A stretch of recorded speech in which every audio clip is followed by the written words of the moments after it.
The Southern Miss connection. So I think the year after you finished, Deron showed up. How well do y'all know each other? Do I have that right? Nah, so we played together for 1 year.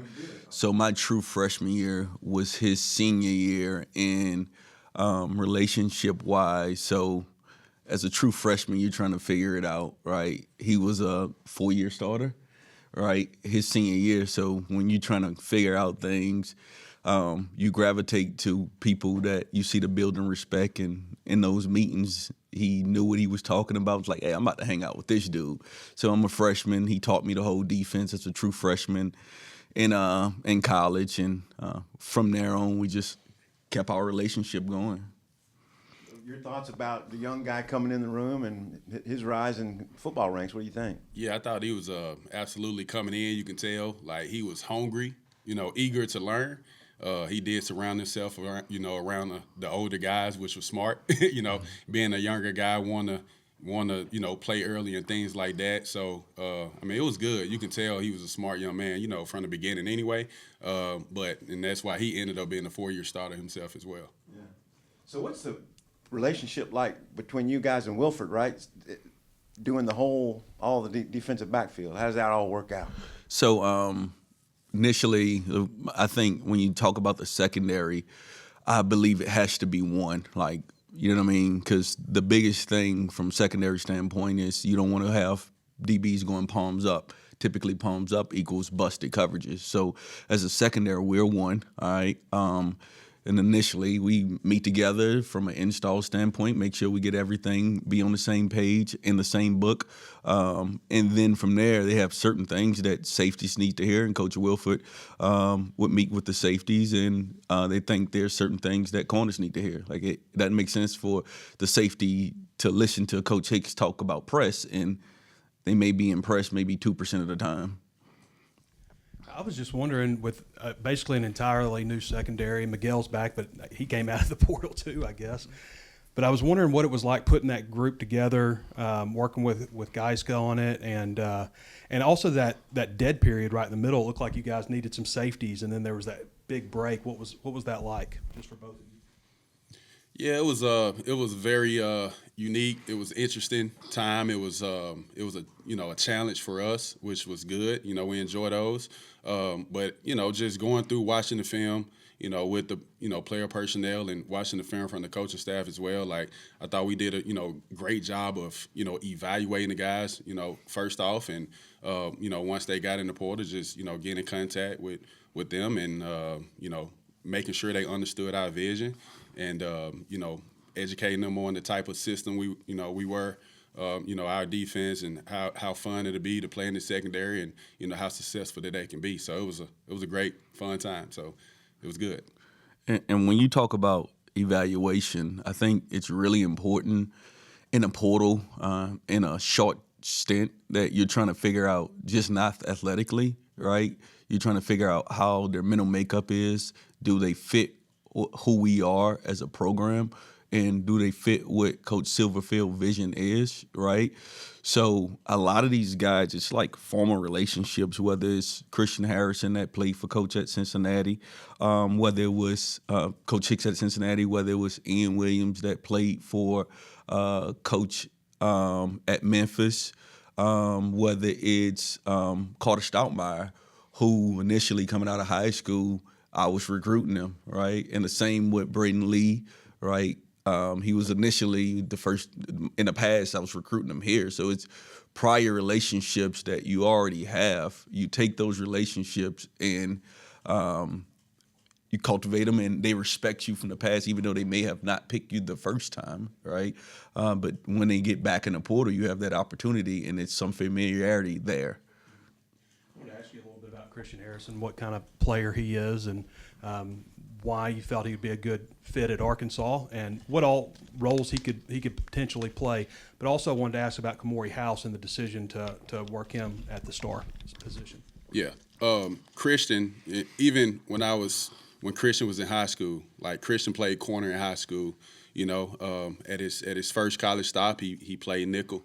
and then he played safety, at the last spot. So, very smart young man, and very athletic. So we knew that, he can fill, several roles, on the team because he's done it in the past. His film was really good in high school and at both spots, at college. So, he's a great addition, to us, and we're happy to have him. For either of you. Khmori House is what we consider a jack of all trades, right?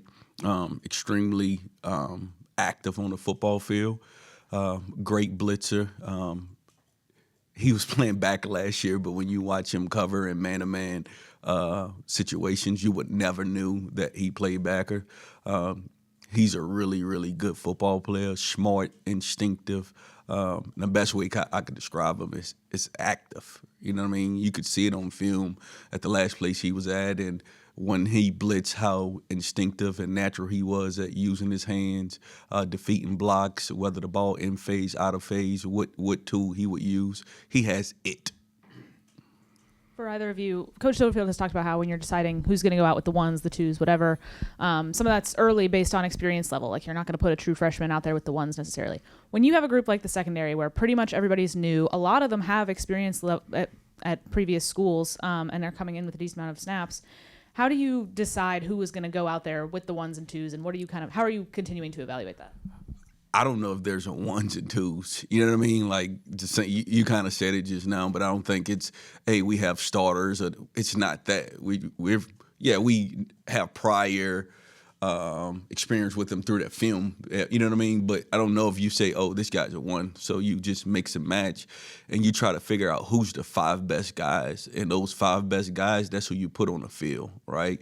And we talk about being a 4-dimensional player, right? And it's another reason we meet together.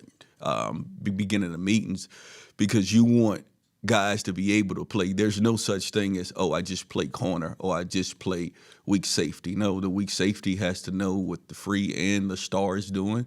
The corner need to know what the star, the weak safety, and free is doing, because you never know in today's world.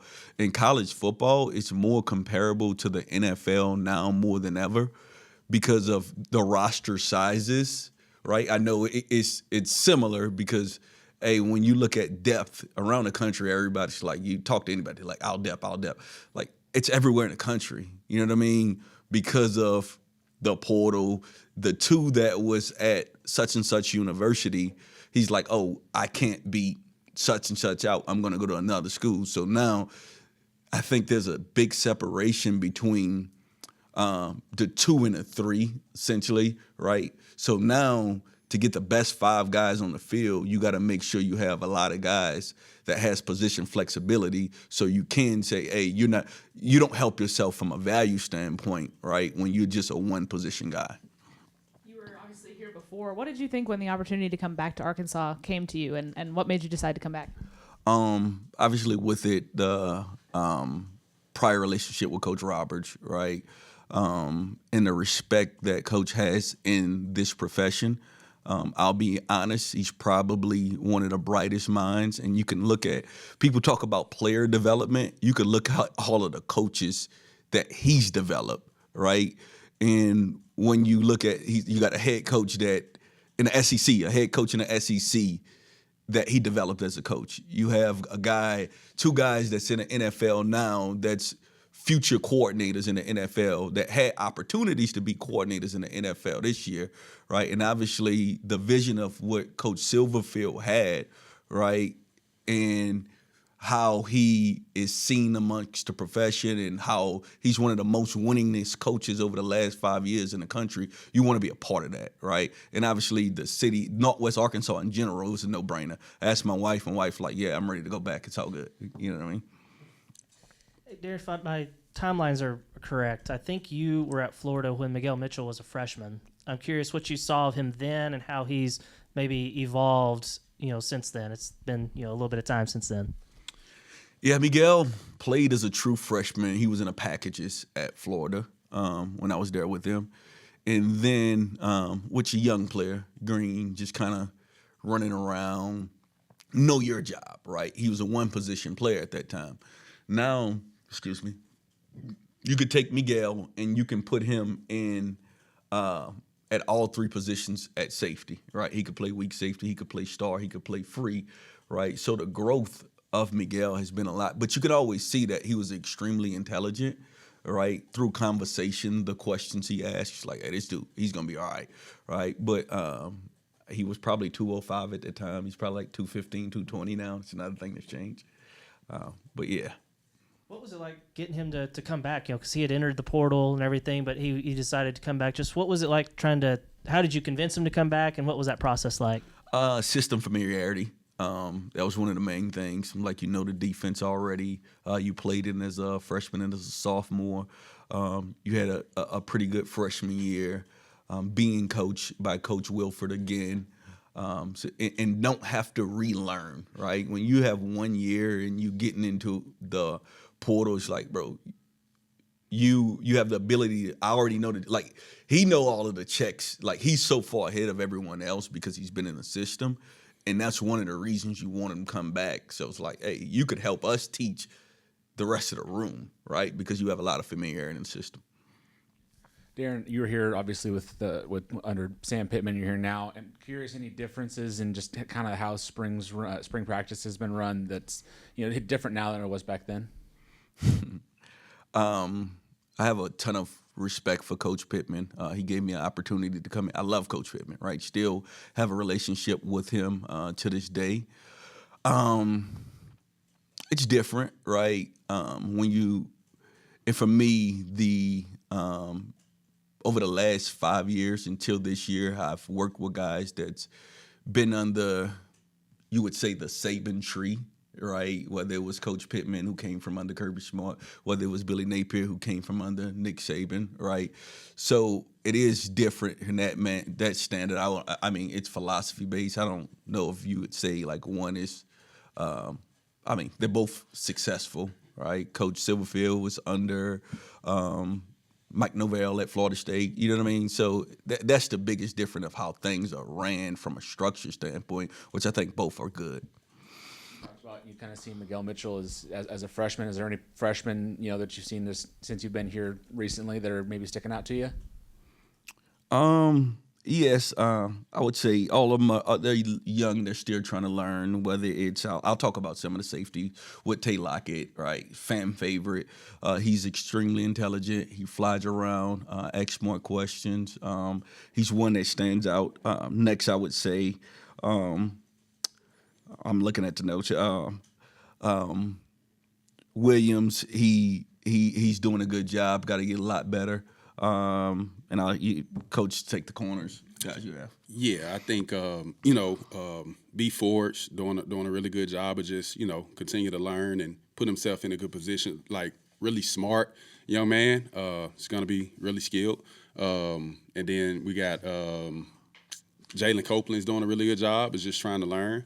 And then, we had a kid, DJ Harrison, that came from, I know you said freshman, but he's going to be a sophomore, but young player that's going to be a really talented, man coverage guy. But, obviously they're all continuing to learn the scheme and put themselves in the best position that they need to be so they can, help make plays for us.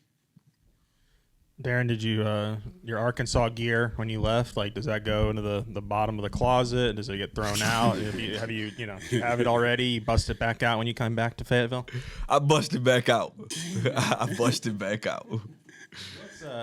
Just when you think about like the safety position, what do you kind of want that identity to be? Because I mean, I know it'll depend a lot on the line of scrimmage and just fitting within the defense. But how do you want to define the safety position?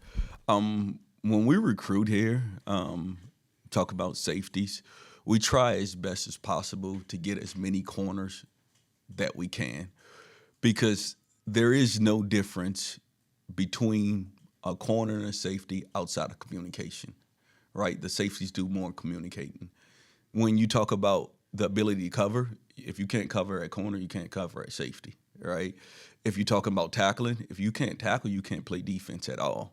Right, you know what I mean? So it's a lot of those same traits that you look for at corner. You just transition into the safety room. Obviously, the better tacklers would be your safeties. The better communicators would be your safeties. But we look for safeties with corner traits. Eddie, just looking at your history, and you were a position coach for 4 or 5 years, and then you went to LSU and served in that analyst role. I'm just curious, what do those years at LSU do for you? And what did maybe you learn about the SEC can translate now into this position? Yeah, for sure. No, it definitely it helped. You know what I mean? Just being a part of the best conference, in the world. Just from a recruiting standpoint of day to day, no days off, right? Just competitive standpoint. I mean, exactly what that Mark says. It just means more, So just always trying to gain that competitive advantage, whether it's in recruiting, whether it's anything on the field that we can do. But it was good 2 years. But again, those other years before that, even being a part of FCS and G5 and P4 also helped for this moment. The biggest thing for me is like, I've always had to develop, you know what I mean? And I pride myself in developing guys. I pride myself in maximizing guys' potential, so they can be the best that they can be on and off the field. The guys who've been with the ones at corner that we've seen, Jaheim and Roland, and maybe Lee's gotten some. Can you maybe talk about what you've seen from the guys who've been out there the most so far at corner? Yeah, for sure. They all got some really good traits. I think, starting off, you said Lakai. Lakai is he's long, he's athletic, he can run. The biggest thing, we got to continue to just, work on his technique and things like that, making sure he's under control, from a body position and movement standpoint. But he's been great, super athletic, super talented guy. That we're going to look for to make a lot of plays for us. Joker Johnson is by far probably one of the smartest guys I've ever been around. I think like Coach said, like just a guy that can understand being a 4-dimensional player, like we talk about, understanding his job. Everybody in the defensive back room job, understanding the defense, understanding how the offense is trying to attack us. He gets it. I've been, really impressed with, his instincts and his ability to make plays. And Braden Lee is doing a good job as well. He's just a natural football player. I think his ceiling is really high as well. Coach, I can't remember the timeline of when y'all both got here, but the connection you guys have, did you keep track of each other through your coaching careers? Yes, and it's not a lot of guys that I get on the phone with and share ideas with, but he's always been a guy that I would get on the phone and share ideas with at all times. Ask him how you playing certain things, and he would ask me the same. But which that's how you gain professional. We always had a personal relationship, but that's how you gain professional respect for someone, by talking football. Like, I get to see how his brain works. Oh, I like that idea. He get to see how mine work. So yes, we always had a relationship. So you played a role maybe in how Eddie got here, or how did you get here? I mean, he played a role. He definitely played a role in it. Like he said, just in the past, we talked over the years all the time, even after playing. Once I got in coaching, I think my first year in coaching, the second year in coaching, he was still playing. But we've always continued to talk, and honestly never thought that we'd probably be working together. You just never know, right? When you're two DB coaches or two corner coaches or whatever, you don't think about that. So never expected anything like that, but just kept a good relationship, and you never know what can happen. So I'm just excited to be here for this opportunity. He won't share this, but I'm the reason he started coaching. When he was teaching me the defense, I'm 18 years old. I was like, hey, bro, like, you ever thought about coaching? He's like, nah. You know what I mean? That's true. That's true. I forgot about that. Yeah. I forgot about that. Southern Miss. I mean, have y'all been back for any reunions or anything where they talk about their greatest players? It's hard. We always work. Yeah. We always working. No when doubt. you're not working, you're spending time with your family. That's right. I didn't want to leave out anybody who might, the players that we're going to have come in, I wanted to ask them specifically. Who in? Joker and Khmori. Okay. Well, we talked about them, so. Yeah. Roland and Lee, they're Maryland guys, right? Were they some kind of package deal or anything, or they just both kind of individually? Individually, once Lakai got in, and You know, I don't know. Like, they just did a great job, like, with Lakai. And once B. Lee got in, Lakai was like, hey, man, you need to come here, you know, type of deal. So, you know, Lakai's was done, you know, already previously before B. Lee had come up. It does help, like, and we talk about guys that embrace the state. B. Lee, although everything may say he's from the Maryland area, the DMV area, he grew up a big Hawks fan. Like, if you look at his social media, they have pictures with him and his dad, right? He has on a Arkansas jersey, right? It's Darren McFadden jersey, I believe, and he, like, it means something to be here. And we want kids that want to be here, that it means something to, like, because we talk about, hey, you're not just playing for the University of Arkansas, you playing for the state once you come here. You know what I mean? And for B. Lee, it means a lot. It's a dream come true for his father. What is that connection? I guess I'm not familiar. He's from Little Rock. Okay. Moved up, parents was in the military, moved up to the DMV area, maybe at 6 years old or so. Gotcha. What are the 4 dimensions? So we talk about 4D player. Dimension number 1 is knowing your position, right? Dimension number 2 is knowing everyone in your room's position, right? So if I'm a corner, I know everyone in the secondary, right? Dimension number 3 is knowing the whole defense, right? And know how the pieces go together. All right, and dimension number 4, and this is when you become an elite football player. This is when you have a PhD in football. When you know the coverage that we're in, and you know everybody on the field, what they're supposed to do defensively, and you know how the offense is trying to attack you, right? That's what we say when we talk about, you may hear me say 4D player, a 4-dimensional player. Growing up, we always hear, you know, you always heard free safety and strong safety. And, you know, Coach Williams, I believe, had field safety and boundary safety. What is different about the weak safety? You said free and weak. The weak safety is very similar to the boundary safety. Similar, not the same, similar. What's different? You'll see when you come to practice. One more question on Joker Johnson and Khmori, who are both coming in here. Both those guys are 2, I don't know if you guys look at it, but 2 are the higher ranked portal guys in this class. How did that develop with landing those guys? And was there a connection, like you had mentioned, with some of the other players before? Go ahead, Coach. So in the past,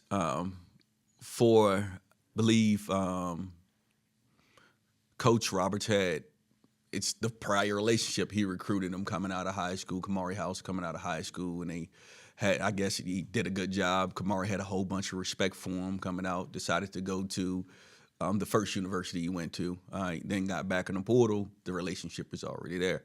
With Joker Johnson being a South Louisiana guy, I'm from South Louisiana, had relationship with, and Coach Roberts' son went to school with Joker's older brother, right? But and when you talk about relationships, like it goes a long way of how you treat people this day, right? You never know. Treat your players, people in general, because they don't remember what you said, but they're going to remember how you made them feel, right? So you always want to, and it's not lying to people, or it's like treat them the right way. Even if you dislike what I'm saying, you're going to respect what I'm saying. But if you figure out I'm not telling you the truth, you're not going to respect me anymore, right? So I think those relationships there were going South Louisiana, Coach Roberts' time. I'm from South Louisiana. The crazy thing, have relationships with guys that's on the school that Joker come from, guys on their staff, right? Been knowing them my whole life.